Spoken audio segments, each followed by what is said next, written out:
I'm old. Right now, I'm 81 years old and had to ask my granddaughter to help me write this down. You see, I have a confession before I go. My name is Emma, and I had a sister named Elizabeth, or Lisa for short. Having been born only 1 year apart, we were really close and looked very alike. One could say we were fraternal twins. Lisa and I had always been the best of friends.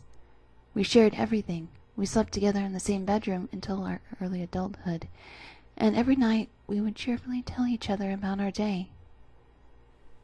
For the first 20 years of my life, Lisa was my whole world. When she was 21, my sister moved from home because she got married. I started working as a first-grade teacher, and both our worlds expanded. But our friendship remained unaffected.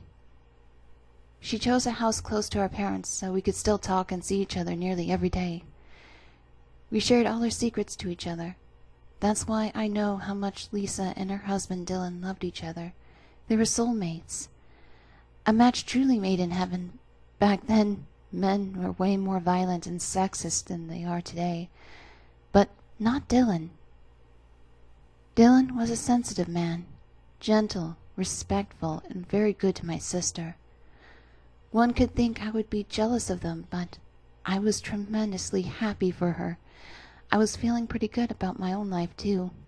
I loved being a teacher, and I had a lot of other friends and interests. Besides, I was still living with Mom and Dad to save money and buy my own house without depending on a husband, an old dream of mine. Lisa and Dylan lived an absolutely perfect marital life for 2 years. He would waltz her through the kitchen when he got home, and thank Lisa for choosing him and being such an angel. When Lisa was 23, she got pregnant. It was the cherry on top of their irreproachable happiness. Lisa had always wished to be a mother, and it was such a good fit for her. She was so patient and kind. I was sure that all her kids would be as nice as their parents. By the time she was 30, she was already the mother of 3 beautiful chubby kids.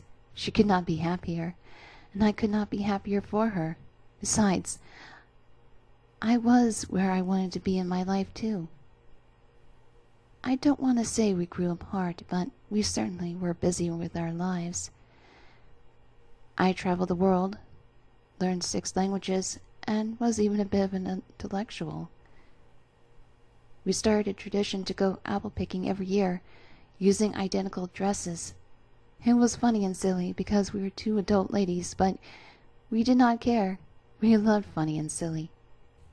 The year was 1966. Lisa was 30 and I was 29. Dylan stayed home with the 3 kids as usual. I still remember him telling us to have fun, that he would make sloppy joes for him and 2 bigger kids, ages 6 and 3.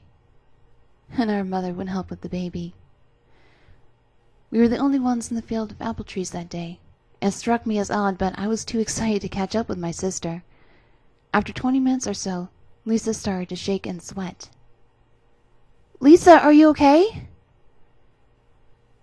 "It's been happening for weeks now. Maybe it's some complication after my last pregnancy."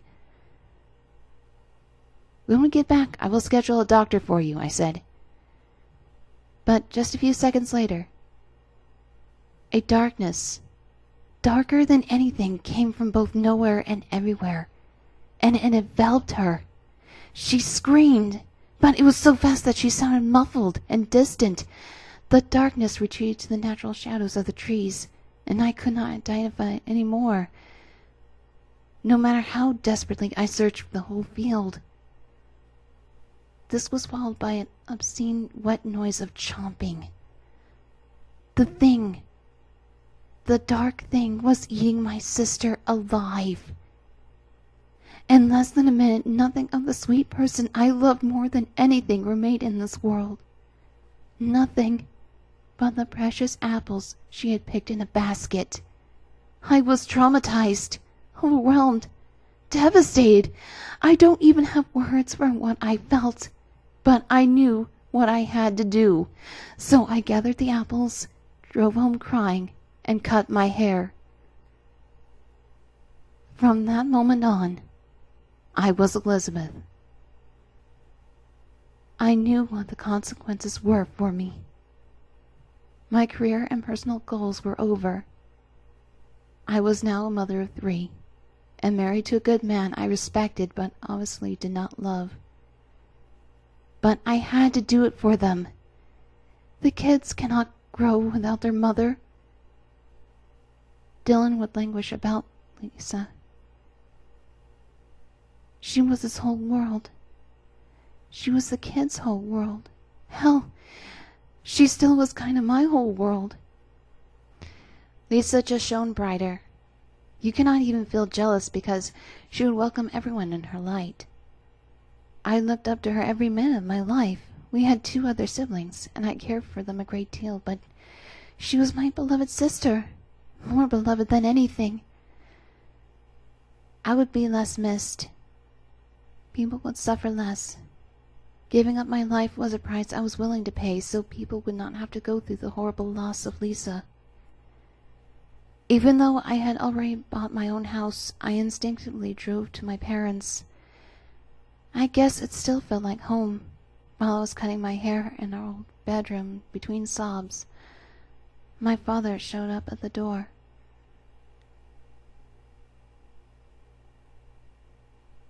"Emma, did something happen?" The way I looked at him was enough for an understanding beyond words. "Is Lisa gone?" I lightly nodded. "I'm taking her place. Please don't tell anyone. People won't miss me as much." He hugged me. "Honey, what you're doing is beautiful. I love you both so much. I'm sorry I never told you that people in our family, well, they disappear. We are haunted by something I don't even understand. It seems like a dark and powerful force. When it comes for someone, it's impossible to survive." He was crying too. "I wish I could protect you girls. I really do, baby. I can't." "It's okay, Dad. It's okay." What else could I say? After that, life went on. I told the police I saw a shadow taking my sister, and they obviously interpreted it as someone stealthily kidnapping her. The search went on for months, but without a clue, and eventually stopped. The missing person posters started to disappear from the streets, replaced by new lost people or advertising of some sort. Emma started to fade from existence. A year later, my parents held a symbolic funeral, since no body was ever found. I mourned for a long time, and Dylan was nothing but comprehensive. I made an effort to learn to love this man. I obviously loved my nieces and nephew, but I never thought of myself as the motherly type. So I had to learn as well.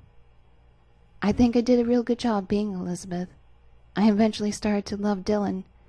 I birthed 2 kids, and I loved my sister's kids as much as I loved my own. I missed my house and my teaching job, but otherwise I was able to fit in my new life. My father took my secret to the grave. When my mother was on her deathbed, I confessed what happened. But other than that, no one ever knew who I really was. I raised 5 children, and all of them turned out to be at least all right. They gave me 12 grandchildren, and I even have 2 great-grandchildren. Dylan died 5 years ago. I never told him. His life was too happy for him to find out it was built in a lie. I'm now telling the story to my family and to the world because after Dylan and I are gone, it will not matter anymore. Lately, I've been sweating and shaking every day, and a feeling of doom and heaviness started to take over me. It can be just because I'm old, but I don't think that's the case.